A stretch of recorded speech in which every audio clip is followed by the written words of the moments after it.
Pul sevginin olduğu yerdədir. Mən səhər indi oyandım və DM qutusunda belə bir sual gördüm ki, mənim böyük pullarım hardadır bəs? Baxın, pul haqqında çox şey öyrədə bilərlər sizə. Pul deyə bilərlər ki, marketinq üsulları öyrən, satış üsulları öyrən və yaxud da hər hansısa bir taktikaları et ki, pul qazanırsan və yaxud da hər hansısa sahədə daha çox pul var deyə bilərlər, hər hansısa bir biznesdə daha çox pul var, ora get deyə bilərlər. Əslində isə bunların heç biri doğru deyil.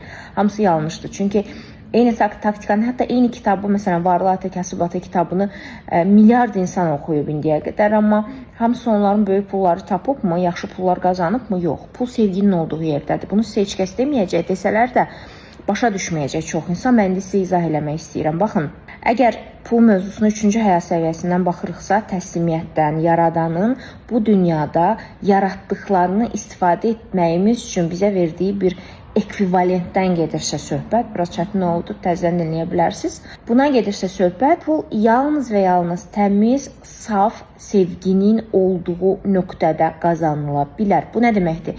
Yəni, yalnız və yalnız xidmət edəcəyin insanlara qarşı böyük bir saf sevgi hiss eləyirsənsə, hansı sayədə xidmət eləyəcəksənsə, fərqi yoxdur. Sən rəssamsan, sən coachsan, sən kofe satırsan, yoxsa sən sadəcə dəmir biznesi ilə məşğulsan, heç fərqi yoxdur. Sən xidmət etdiyin insanlara qarşı ürəkdən, saf sevgi ilə xidmət edə bilirsənsə, yəni tam təslimiyyətdən xidmətə keçə bilirsənsə, yalnızca o sahədə bu hisslərlə sən böyük pullar qazana bilərsən.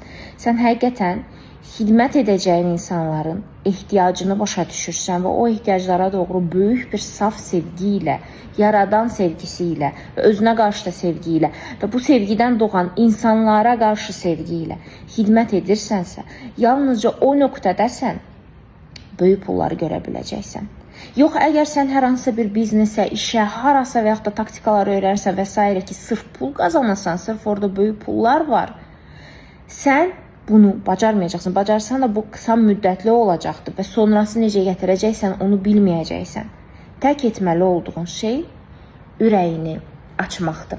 Tək etməli olduğun şey o saf sevgiyə keçməkdir. Tək etməli olduğun şey özünü sevgi ilə doldurmaqdır ki, başqalarının da ehtiyaclarını görəsən və ən azından başa düşəsən ki, pul ekvivalentdir və pul insanlarla kontaktda, əlaqədə böyük bir sevgi ilə yaradılır. Başqa cürə pulu heç kəs başından gətirib tökmür ya da pul öz-özünə ayaq tutub yeriyib sənə gəlmir. Pul sadəcə sizin təslimiyyətə keçərək sevgi ilə etdiyiniz xidmətin qarşılığında verilən bir ekvivalentdir.